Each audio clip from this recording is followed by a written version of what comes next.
임미현의 아침 뉴스. 수도권을 포함한 중부지방에 연일 폭우가 쏟아지면서 한 명이 숨지는 등 피해가 속출했습니다. 서울 시내 도로 곳곳이 통제되고 주택과 농경지 침수가 잇따랐습니다. 중부지방의 비는 오후에 대부분 그치겠지만 밤부터는 충청과 전라도에 많은 비가 내릴 전망입니다. 아시안게임에 출전한 축구대표팀이 베트남을 누르고 결승에 진출해 모레 운명의 한일전을 치릅니다. 트럼프 미국 대통령이 김정은 북한 국무위원장과 환상적인 관계를 갖고 있지만 중국 때문에 북한과의 문제가 어려워지고 있다고 말했습니다. 헌법재판소가 사법농단 의혹이 있는 양승태 사법부 시절에 내려진 과거사 판결에 대해 위헌 여부를 결정합니다. 평창 동계올림픽 시설공사에 참여했던 일부 업체들이 6개월이 넘도록 공사 대금을 받지 못해 부도 위기에 내몰리고 있습니다. 이상은 이 시간 주요 뉴스입니다.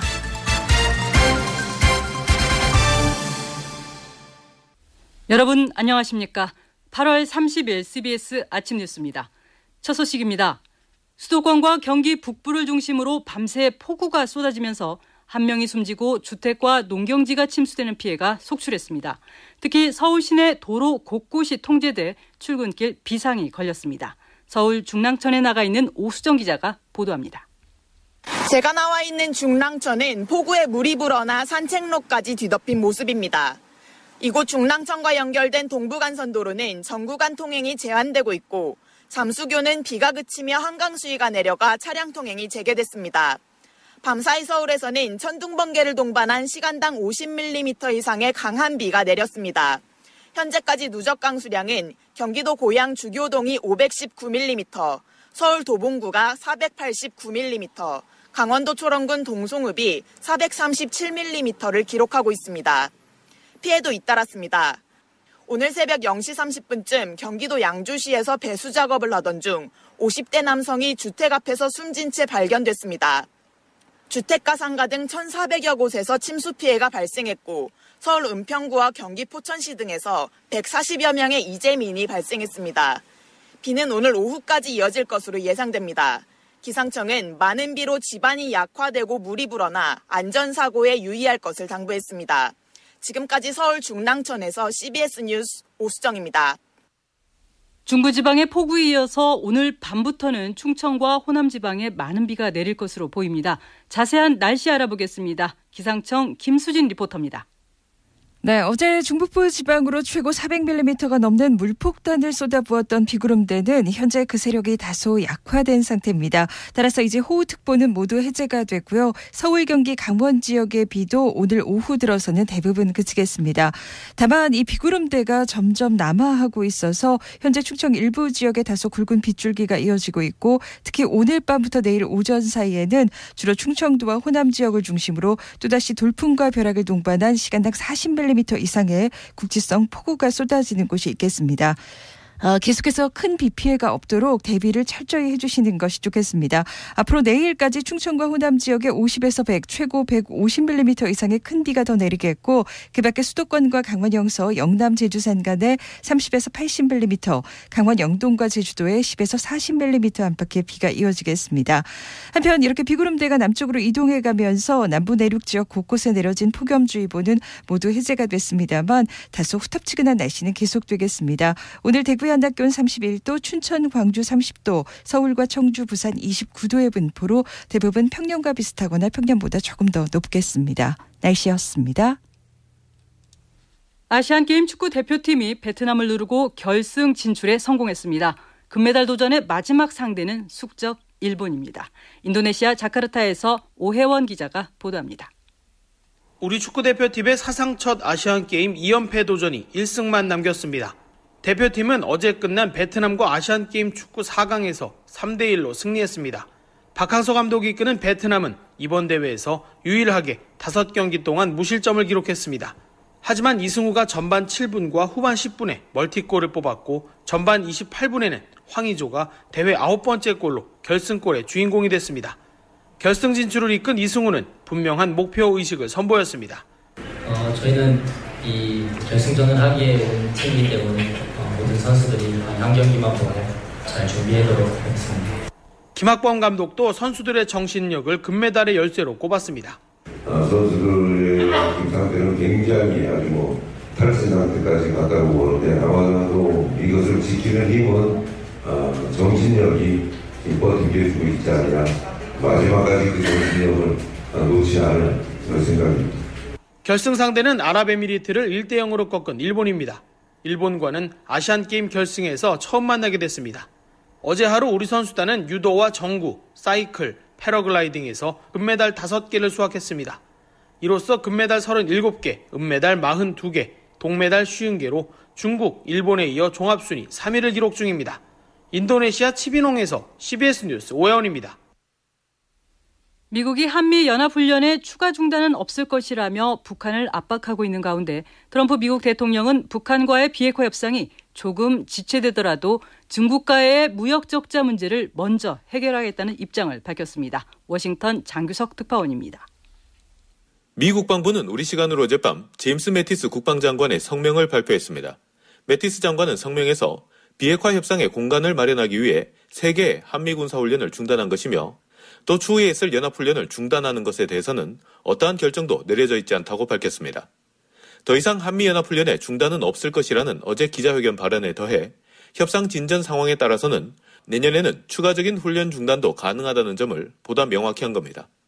하지만 올 연말에 있을 대규모 한미 공군 연합훈련 비질런트 에이스는 계획대로 진행될 가능성이 커서 북한은 큰 압박을 받을 것으로 보입니다.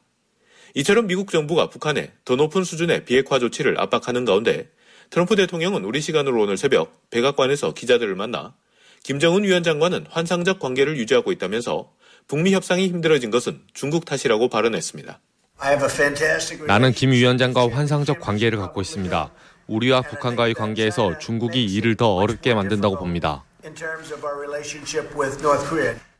북한이 중국과의 무역에 대부분 의존하고 있는 상황에서 미중 무역 분쟁이 벌어지면서 중국이 북미 간 비핵화 협상을 어렵게 만들고 있다는 겁니다. 트럼프 대통령은 그동안 북한 문제 해결을 위해 중국에 대한 무역 조치를 자제해왔지만 수년 동안 매년 5천억 달러가 넘는 돈이 중국으로 빠져나가는 것을 더 이상 허용할 수 없다고 강조했습니다. 이는 트럼프 대통령이 당분간은 북한보다는 중국과의 무역 문제에 더 집중하겠다는 입장을 밝힌 것으로 북한이 스스로 보다 전향적인 비핵화 조치를 내놓도록 공을 북한 쪽에 넘겨 압박하는 전략으로 보입니다. 워싱턴에서 CBS 뉴스 장규석입니다. 한편 백악관은 오늘 성명을 내고 트럼프 대통령은 미중 무역 분쟁으로 인해 북한이 중국으로부터 엄청난 압박을 받고 있는 것으로 생각하고 있다고 밝혔습니다. 그러면서 중국은 북한에 상당한 자금과 연료, 비료를 제공하고 있으며 이것은 도움이 되지 않는 행동이라고 중국을 비난했습니다. 백악관은 또 트럼프 대통령이 이 시점에서 한미 연합훈련에 큰 돈을 쓸 필요가 없다고 믿지만 필요하다면 한국, 일본과 연합훈련을 통해서 언제든지 재개할 수 있다고 밝혔습니다. 군사정권 시절 피해자들의 국가 배상을 가로막아 2차 피해 논란을 불러일으킨 양승태 대법원의 판결이 헌법에 위반되는지 여부가 오늘 결정됩니다. 보도에 장성주 기자입니다. 헌법재판소는 오늘 오후 양승태 대법원의 과거사 판결이 헌법 위반인지 결정합니다. 양승태 대법원의 과거사 판결 중 가장 대표적인 건 백기환 통일문제연구소장 사건입니다. 박정희 정권에서 긴급조치 위반으로 유죄 판결을 받은 백 소장은 재심을 통해 무죄가 확정됐습니다. 이후 백 소장은 국가배상 청구 소송을 냈는데 양승태 대법원은 박정희 정권에게 정치적 책임만 있지 국민 개인에게 배상할 이유가 없다며 기각했습니다. 헌재는 또 민주화운동으로 유죄 판결을 받은 사람들이 민주화운동 보상법에 따라 지원금을 받았다면 국가를 상대로 손해배상 청구 소송을 할 수 없다고 한 양승태 대법원 판결도 정당한지 결정합니다. 이 밖에 불법 체포와 고문 피해자들이 재심을 통해 무죄를 받은 과거사 사건도 헌재의 오늘 판결 대상입니다. 고문 피해자들이 손해배상 청구 소송을 냈는데 양승태 대법원이 소송을 낼 시효가 지났다며 국가의 손을 들어준 사건입니다. 헌재가 이런 사건을 모두 취소한다면 검찰의 재판거래 의혹 수사에 힘이 실리게 될 걸로 보입니다. 양승태 대법원이 박정희 정권의 불법성을 축소시키고 국가 배상액을 줄여주는 조건으로 상고법원 도입을 위해 박근혜 정권과 재판을 거래했다는 의혹이 있기 때문입니다. CBS 뉴스 장성주입니다. 평창올림픽이 끝난 지 반년이 지났지만 당시 맹추위 속에 셔틀버스를 몰았던 일부 기사들이 아직도 임금을 받지 못하고 있다는 소식 어제 단독으로 전해드렸는데요. 올림픽 공사에 참여했던 일부 업체들도 지금까지 공사 대금을 받지 못하면서 심각한 부도 위기에 내몰리고 있습니다. 강원 영동 CBS 유선희 기자가 취재했습니다. 컨테이너를 제조해 납품하는 H회사는 올림픽에 참여했다 길거리로 내몰릴 처지에 놓였습니다. 조직위가 추가 공사 대금을 지불하지 않으면서 직원들이 임금을 제때에 받지 못하는 것은 물론 자재 수급에도 차질을 빚고 있기 때문입니다. H회사 대표의 말입니다. 국가적인 행사라고 해서 저희도 큰 이바지를 하려고 시도를 했던 건데 괜히 했다는 후회도 많이 되고요. 죽으라는 것도 아니고. 원래대로라면 공사발주처 조직위는 원도급 업체를 거쳐야 하지만 시간에 쫓긴 조직위는 하도급 업체인 H회사에 바로 업무 지시를 했습니다. 급하니까 우리 이렇게 제작하시면 큰일 난다고 발행하고 오겠다고 해서 매니저님 앞세워서 다이렉트로 그냥 왔어요. 하지만 조직위는 원도급 업체와 계약을 맺은 만큼 하도급 업체에 대금을 직접 지급할 의무가 없다고 발뺌하고 있습니다. 조직위가 책임을 회피하면서 대금을 받지 못한 업체들은 미지급된 80억 원을 달라고 요구하고 있지만 조직위는 난색을 표하고 있습니다. 조직위 관계자입니다. 우리가 하도급 업체하고 직접 거래를 할 이유가 아무것도 없어요. 권리도. 추가 금액은 분명히 있는 건 맞아요. 그게 이제 너무 많으니까는 그 조정을 하고 있는. 성공적인 대회로 마무리됐다고 평가받는 동계올림픽. 하지만 반년이 지나도록 추가 공사 대금을 받지 못한 업체들이 부도 위기에 몰리면서 올림픽으로 인한 상처는 더욱 커지고 있습니다. CBS 뉴스 유선입니다. 이어서 기자의 창입니다. 오늘은 궁금증만 더 키운 숙명여고 감사라는 제목으로 김영태 기자입니다. 서울시 교육청은 숙명여고 시험지 유출 의혹에 대한 감사 결과를 내놨습니다. 이 학교 교무부장이 두 자녀가 속한 학년의 문제지와 정답을 6차례에 걸쳐 검토와 결재를 했다는 사실이 밝혀졌습니다. 이 과정에서 고사 담당 교사가 수업으로 자리를 비운 사이 교무부장이 단독으로 고사 서류를 검토한 사실도 드러났습니다. 전체 11개 오류 문항 중 오류 문항의 사전 답과 동일한 답안을 쓴 경우가 9개나 됐습니다. 두 자녀가 오류 문항의 사전 답을 똑같이 써낸 문항도 1개 있었습니다. 화학 주관식 답은 오류 문항의 사전 답과 똑같이 적어낸 사실도 확인했습니다. 그러나 서울시 교육청은 핵심적인 내용을 공개하지 않아 궁금증을 더욱 키우고 있습니다. 첫째, 오류 문항의 사전 답과 일치한 9문항 중 복수정답 5문항의 구체적 유형을 밝히지 않은 점입니다. 이 복수정답은 그 유형에 따라 맞출 확률이 50%도 되고 때로는 10%에 불과할 수도 있어 답안지 사전 유출 가능성을 가늠할 수 있기 때문입니다. 둘째, 오류 문항의 답을 그대로 적은 주관식 답안의 내용을 밝히지 않은 점입니다. 그 주관식 답안의 내용 역시 사전 유출을 가늠할 수 있는 중요한 잣대입니다. 서울시 교육청이 복수정답의 구체적 유형과 주관식 답안 내용의 공개를 거부하는 명분은 개인정보 보호와 수사에 영향을 미친다는 이유 때문입니다. 답안지 유출 개연성이 있는 것으로 판단하고 의혹을 명백히 해소하기 위해 경찰에 수사를 의뢰하겠다는 서울시 교육청. 의혹을 해소하기는커녕 핵심 사안에 대한 궁금증만 더 키우고 있습니다. 교육 전문가인 서울시 교육청 장학팀과 감사팀이 고사 관리에 대한 정밀한 조사와 정확한 판단을 미룬 채 비전문가인 경찰의 손에 이를 맡기는 것은 어불성설입니다. 기자의 창 김영태입니다. 성매매를 당한 청소년을 범법자로 규정한 현행법을 따져보고 대안을 모색하는 CBS 연속기획 마지막 순서입니다. 성매매 청소년을 처벌하지 않고 보호하는 나라 가운데 한 곳이 스웨덴인데요. 세미나를 위해서 한국을 찾은 스웨덴의 순애손 반인신매매 대사를 김재환 기자가 만나봤습니다. 스웨덴은 1999년 최초로 성판매자를 처벌하지 않는 법을 제정해 성매매 청소년을 피해자로 본 국가입니다. 순애손 스웨덴 반인신매매 대사입니다. 정부가 어느 누구도 신체를 사면 안 된다는 신호를 보내고 있습니다. 성착취 수요 자체가 매우 낮은 상태입니다. 어떤 방법으로 지켜지고 있을까 취재진이 물어봤습니다. 공공기관, 학교, 병원에서 일하는 누구든 아이가 잘못됐다는 신호를 감지하면 보고해야 합니다. 보고를 하지 않으면 처벌 대상이 됩니다. 성평등에 대한 교육도 청소년들의 생각을 바꾸는데 한몫했습니다. 법을 제정할 때 학교 커리큘럼에 성평등 교육이 의무화돼 아이들이 당당히 만지지 마, 나의 몸이야라고 말할 수 있는 환경이 됐습니다. 스웨덴의 개혁 이후 아일랜드, 프랑스, 캐나다, 그리고 최근 이스라엘에서도 비슷한 법이 도입됐습니다. 영국도 성매매 청소년을 보호하는 쪽으로 법 개정 논의가 모아집니다. 이를 주도하는 영국 노동당 사라 챔피언 의원입니다.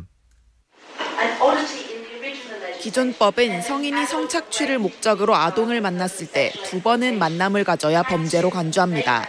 하지만 아동 보호를 위해선 단 한 번도 너무 많습니다. CBS 뉴스 김재환입니다.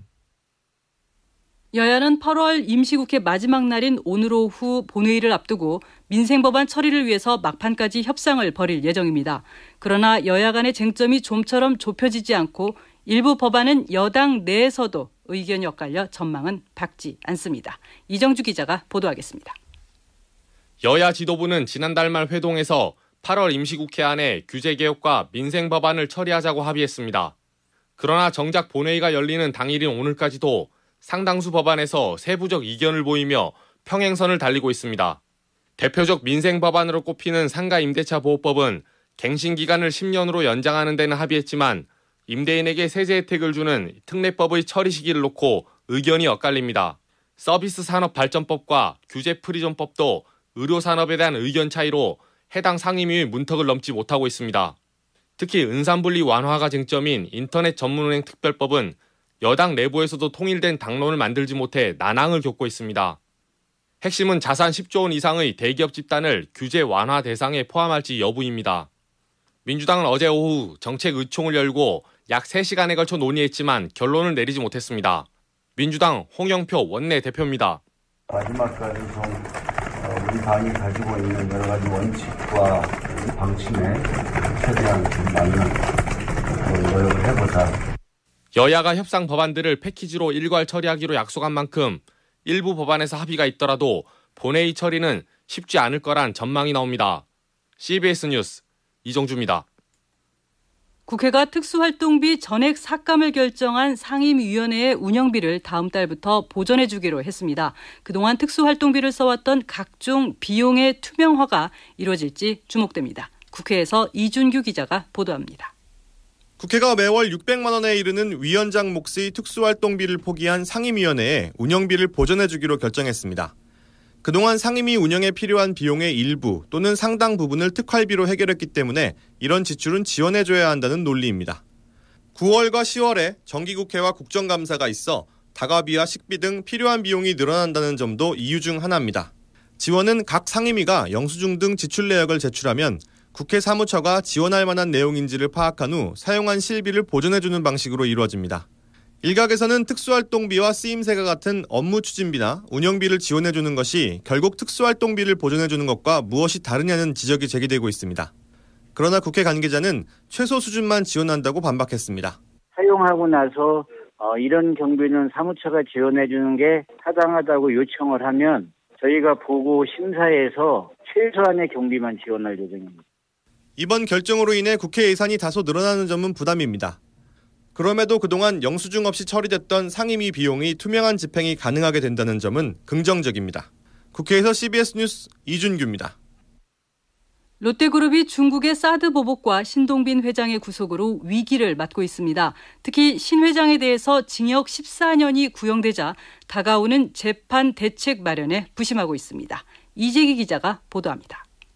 롯데그룹은 유통경기 침체와 사드의 여파에서 벗어나기 위해 올해 초 대대적인 국내외 투자를 계획했습니다. 투자 규모만 11조 원에 이릅니다. 하지만 신동빈 회장이 면세점 로비 혐의로 구속되면서 신사업 투자는 전면 중단됐습니다. 미국 화학회사 엑시올사 인수는 검찰 수사가 시작되면서 무산됐습니다.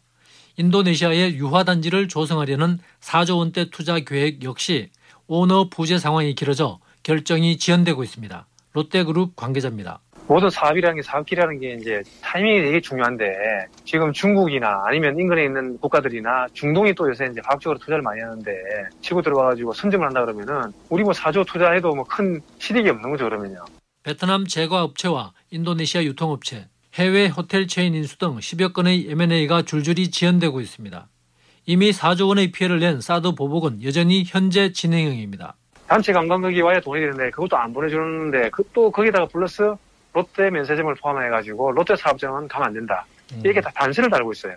특히 검찰이 신동빈 회장에 대해 1심 선고의 5배에 이르는 14년형을 구형하자 롯데는 바짝 긴장하고 있습니다. 자칫 경영권을 잃을 수도 있다는 위기감 때문입니다. 오는 10월 2심 선고를 앞둔 신동빈 회장은 그룹 경영의 중대 고비를 맞고 있습니다. CBS 뉴스 이재기입니다. 다음은 간추린 소식을 정민아 아나운서가 전해드립니다.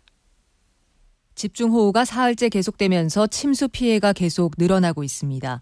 행정안전부 집계에 따르면 어젯밤 11시 기준으로 전국에서 148명의 이재민이 발생했습니다. 수도권 500여 채를 포함해 전국적으로 주택과 상가 1,400여 곳이 침수 피해를 입었고 110곳에서 석축과 담장이 무너졌습니다. 김포공항에서 국제선 1편과 국내선 8편이 결항했고 인천공항에서는 여객기 3편과 화물기 1편이 회항하는 등 항공편 운항에도 차질을 빚었습니다. 문재인 대통령은 오늘 청와대에서 17개 시도지사들과 간담회를 열고 일자리 창출 문제를 논의합니다. 이번 간담회는 KTV와 청와대 페이스북을 통해 생중계될 예정입니다. 더불어민주당 이해찬 당대표를 비롯한 지도부는 오늘 광주를 방문해 5.18 민주묘역을 참배합니다. 어제 경북 구미를 찾아 첫 현장 최고위원 회의를 주재했던 이 대표는 오늘 광주를 찾으며 영호남 횡단 일정을 소화할 예정입니다. 휴대전화나 전기자전거 등에 사용되는 리튬 배터리로 인한 화재가 해마다 늘고 있습니다. 서울시 소방재난본부는 지난 2015년에 19건이었던 리튬 배터리 화재가 지난해에는 39건, 올해 상반기에만 23건으로 꾸준히 늘었다고 전했습니다. 사용 기기별로는 4년 동안 발생한 99건의 화재 가운데 휴대전화가 24건으로 가장 많았고 전기자전거 11건, 전동 킥보드 10건 등의 순이었습니다. 지금까지 간추린 소식이었습니다. 공항 소식 알아보겠습니다. 이지영 씨가 전해드립니다. 네, 어제도 오후부터 계속된 폭우로 비행기가 제대로 못 내렸습니다. 김포공항에서는 100여 편의 비행기가 지연이 됐고 또 일부는 결항이 되거나 인근 공항으로 회항을 하기도 했었는데요. 김포공항은 오후 11시로 운항 제한 시간이 있기 때문에 중국에서 들어오는 비행기 2편은 어제 결국 운항을 못하고 오늘 오전에 도착을 할 예정입니다. 그리고 인천공항에서는 오전에 홍콩에서 들어오는 제주항공 2108편과 감에서 들어오는 대한항공 112편, 하노이에서 들어오는 제주항공 2804편 등 연결 문제로 도착이 지연되는 비행기들이 있으니까 도착 시간 확인하시기 바랍니다. 오늘 아침 국내선 운항은 정상이고요. 서울에서 제주, 진주, 울산으로 가는 아침 비행기들 정시 출발을 하고 있고 다른 노선들도 수속을 하고 있습니다. 오늘 제주 노선은 좌석 여유도 있는 상태입니다. 광정보였습니다. 네, 중부지방의 비는 오후에 대부분 그칠 예정입니다. 하지만 오늘 밤부터는 충청과 호남 지방에 많은 비가 내릴 전망입니다. 비 피해 없도록 대비하시기 바랍니다. 8월 30일 아침 뉴스를 마칩니다. 고맙습니다.